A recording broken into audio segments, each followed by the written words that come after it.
Since I was 16, I've been consuming content all focused around money, finance, entrepreneurship, and everything else under the umbrella, from books, YouTube videos, TikTok videos, documentaries, podcasts, pretty much everything I could get my hands on. And I actually started off with the likes of Grahm Stephan, Andrei Jihk, and all these other finance goats, and they quite paved the way for me into this world of finance. And over the past 3 years, I've consumed a lot of related content. And it's gotten to the point now where these key fundamentals are kind of being repeated. I mean, you can only make a certain amount of content about the fundamentals, right? So I thought I'd make a video and conclude it and tell you everything that the finance side of YouTube is trying to tell you in under 7 minutes. So stay tuned and get your notes up.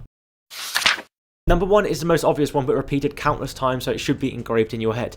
Start investing early and often. This is literally the key number one aspect to investing and finance, because time is on your side and it's your biggest ally. And the compounding effects that it has and the results that it can generate down in the future is insane. And it's one of those things where you don't get a second chance. You don't get a second chance to start investing early and often, because you are only the age you are once. And if you miss that opportunity, then you've missed out on a certain chunk of your future potential profits. So take everyone's word for it and start investing early and often. Social media is a negative thing, and it will slowly melt away your brain unless you know how to utilize it properly. Social media is one of the most fantastic things in our generation. It allows you, wherever you are in the world, to watch me in this video, which makes it so accessible to knowledge, so accessible to learn absolutely anything. But there's also a lot of downsides to social media that you may sort of just be sweeping under the rug. And this can be from everything from your dopamine levels to your expectations to what you think is real and how your reality is kind of coerced. But I would most definitely do some more research on this, on how social media can be a negative impact to you, and actually realize how can you put up these walls, these boundaries, so that those don't come into effect, although you still get all the positives of consuming things that are going to help you grow. Thirdly, money runs the world, and you have two choices. You either take control of your finances or let them take control of you. And this is kind of a whole thing in itself, but whether you're in denial and you think money isn't going to have a big impact on your life, or you think it is, it is. I mean, sure, money isn't going to be the defining factor of your life, but if it controls absolutely everything around you, then not taking advantage of it and knowing how to utilize it is just foolish. And watching this video, I know you have some sort of ambition to take control of your own life, right? And be your own leader, your own boss.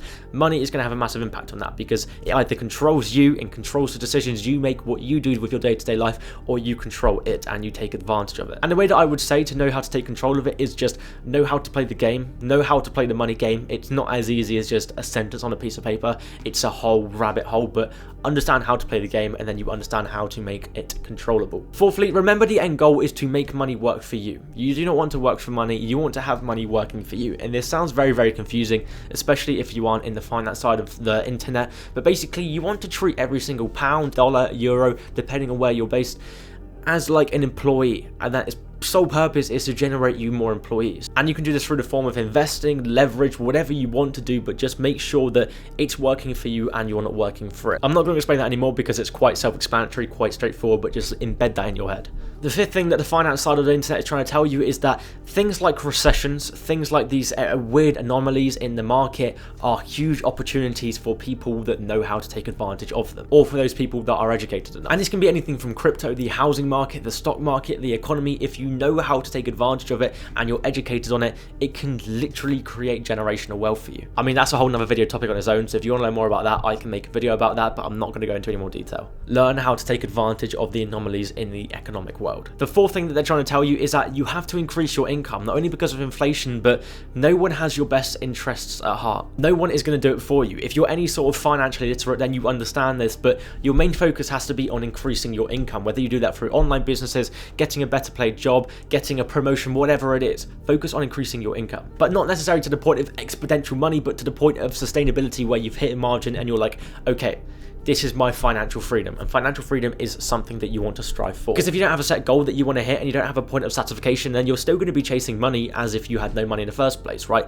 There's no difference between the millionaire that's still chasing money and the poor person that's still chasing money. You're both still chasing the same thing. So aim for financial freedom, financial independence, that kind of thing. Secondly, credit is not a bad thing. Despite what you may hear over the internet about credit cards being harmful things and putting people in debt and ruining people's lives, that happens to the people that don't know how to use a credit card or use credit in general. You've got good credit and you've got bad credit. Good credit you can basically take advantage of and use as leverage, things like, you know, in the housing market or taking advantage of stocks and stuff like this, whereas bad credit is, you know, money that you owe in a slightly different manner. So learn the difference between a good credit and bad credit, learn how to take advantage of good credit, and learn how to use credit, because it is such a massive tool, and especially will be for you later on in life. The next thing you need to know is that there's more than just one type of investment. A lot of the time on the financial side of TikTok, it's all about stocks, crypto, this kind of thing, whereas an investment is anything where you spend money on something in regards to getting a higher return on investment. So buying this pen for $1 a pound, selling it on for $3, £3, you have made an investment, and you've made a positive return on your investment. So it doesn't just have to be in stocks.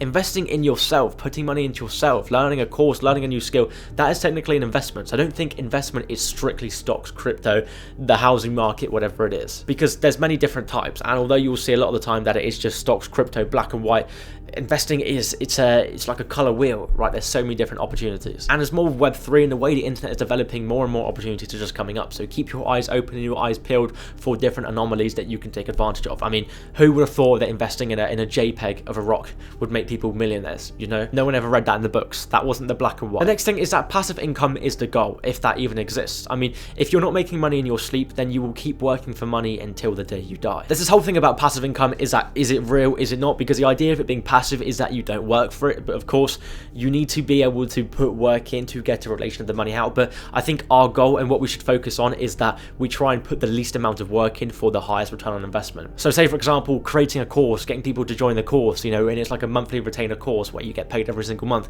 Although you've put a bunch of work in the first month, maybe you don't for the next 6 months and you still make money off it. I would very highly class that as passive. So work on ways that you can increase passive income streams, or just learn how to master passive income, because that is a wonder of the world. And last but not least, compound interest. Compound interest, it kind of ties in with the same point of investing early and often, but compound interest, like Albert Einstein said, is the 8th wonder of the world. He who doesn't understand it pays it in, he who understands it earns it. Or I think that's the other way around. So yeah, learn how to take advantage of compound interest. We're not going to reap the rewards straight away, it's all about delayed gratification, but learn how to use it because it is huge. The majority of the wealthy people in this world have taken advantage of compound interest, and if you didn't, then you would be a fool. And that's it. If you want more videos like this, like what is the entrepreneurship side of YouTube trying to tell you, or what is the personal development side of YouTube trying to tell you, I'm also quite heavily into those topics, so I can happily make those videos about those. But yeah, if you enjoyed this video, which I don't see why you wouldn't have, leave a like, leave a comment, and most importantly, subscribe so that you don't miss any future videos. Oh, and if you didn't know, my name's Callum.